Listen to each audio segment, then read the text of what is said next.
All right, guys, so this is going to be another layout update. So this is going to be the May layout update.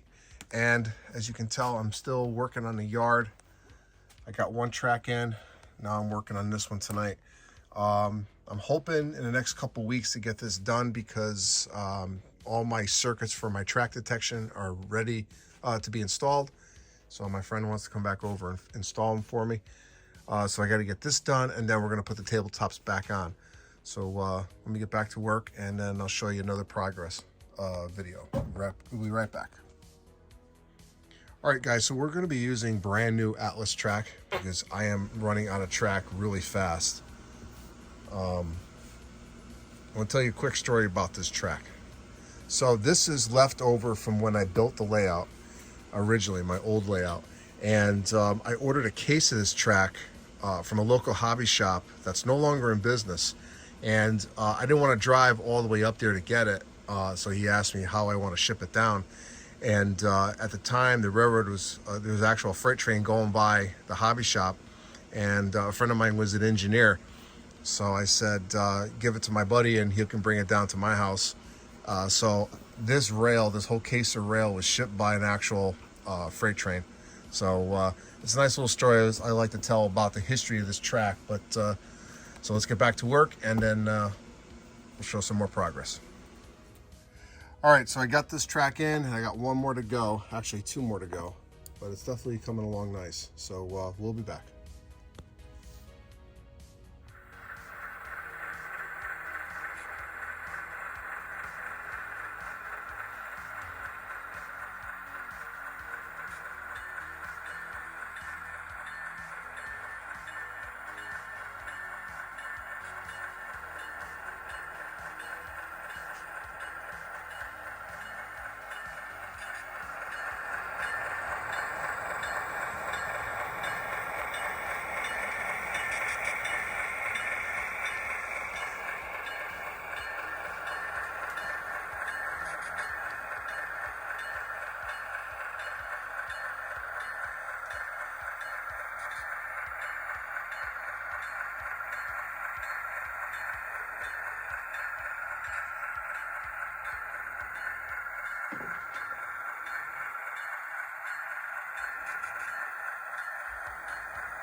So the track work for the inbound section of the Maybrook Yard is installed. Now we're going to test it to make sure that there's no issues with the track work.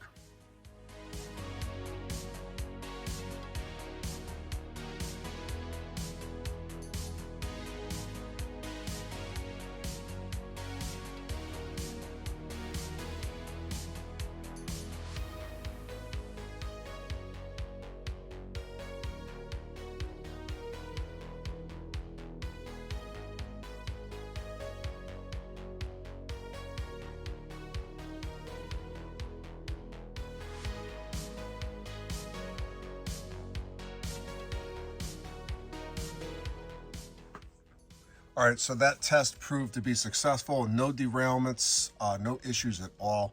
I do have a low spot in one of the areas, so I have to fix, I have a dip in the track there, so I have to fix that. But so far I've been pleased, so no issues at all. So I'm gonna move on to the outbound yard now. So I'm gonna start adding some track to this, and I'm gonna build the ladder. I got the initial part right here. One thing I just wanted to bring up to everybody is that I picked this up at the dollar store, and it's a nice little tray. It's actually something for your kitchen, but when you're working on your layout, this is a nice little handy little caddy that you can put all your tools in, and without bringing a whole toolbox to your to the bench work. So this works out pretty well. So we're going to get going back onto the installation of this track, and then hopefully by the end of tonight I'll have the outbound yard in. So let's get back to work, and I'll show you some more progress. All right, so I got this section of track in, and all the track you see is all recycled track from the old layout. It comes around here, and it goes into a crossover. So let's bring the train out and see how it tracks.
All right, so now we're going to go in reverse, but we're going to go a little faster. This is a good test of the track.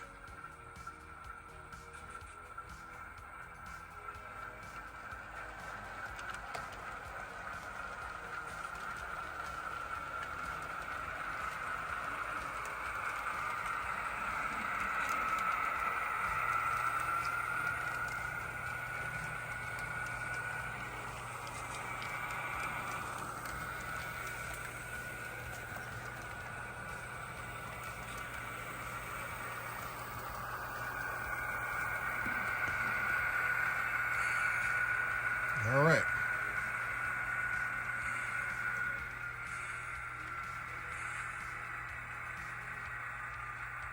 All right, so the next step is I'm going to start installing the outbound yard. So let's get started.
All right, so the outbound yard is all in now, and we're going to start testing the track. So I'm going to take the train down each siding forward and backwards, just to make sure I don't have any issues.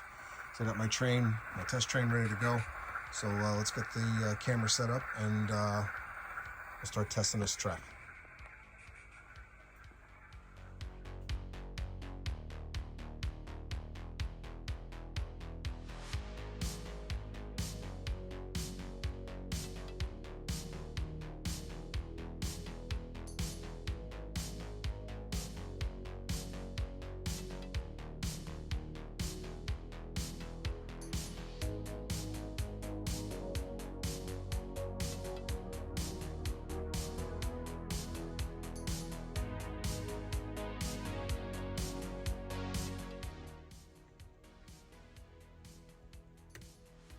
All right, so as you can tell, both yards are in.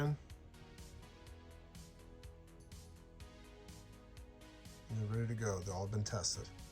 So before I end this video, what I want to show you is the tools that I use to put all this track in, just in case anybody was wondering. So like I said in the earlier segment, I have this little caddy here that I keep all my tools on. And pretty much I use a straight edge. I use these rail nippers. Now these are a little different than the traditional ones. These have a little shorter draw on them, which I kind of like better than the regular ones, but I do have the other pair as well. I also have a spike insertion tool, they call it. It has a little cut. I don't know if we can see it on the video, but there's a little notch for the spike. You just grab onto it and just push it in. We just recently picked this up about a few months ago. This is primarily just for cutting track, and I got this at the Home Depot. I think it was like 50 bucks. Well worth it. This is my second Dremel tool, and I couldn't have done this without this tool, so this is like a must-have. And I have a little pin vise to drill additional holes, and I'm using a number 58 drill. I'm using these these gauges here. It's for track spacing, and the back is 2 inch, and this is 1.5 inches. So these are very valuable tool. Tape measure, pencil. I have a regular knife here. This is a homemade tool. I use it for couplers. I'm not sure, not couplers, rail joiners. And basically there's a little notch cut out, and I just grab onto it and slide it forward. So this is a nice tool to have if you're messing with the rail joiners. I also have a track gauge. This is a ribbon rail. This is like a 30-degree ribbon rail. Keeps your radius good. And then I have a couple former prescription bottles, and I use it for the plastic rail joiners, regular rail joiners, and also track nails. So This is basically all the tools I primarily use when I install my track. All right, so we're gonna wrap up this video, and at the next layout update, I'm gonna be putting on the roundhouse section of the layout. So I'm gonna start putting the actual tabletops back on. But before then, I'm gonna be wiring all this yard and then putting in my tortoise machines as well. So the next layout update is probably gonna be pretty big, considering all the work that's coming up in the next few weeks. So I hope you enjoyed this layout update. This is Ron, New Haven Rails. Have a great night. Have a great weekend. Thanks for watching. Hit the like button if you haven't already. Hit the subscribe button as well. Have a great night.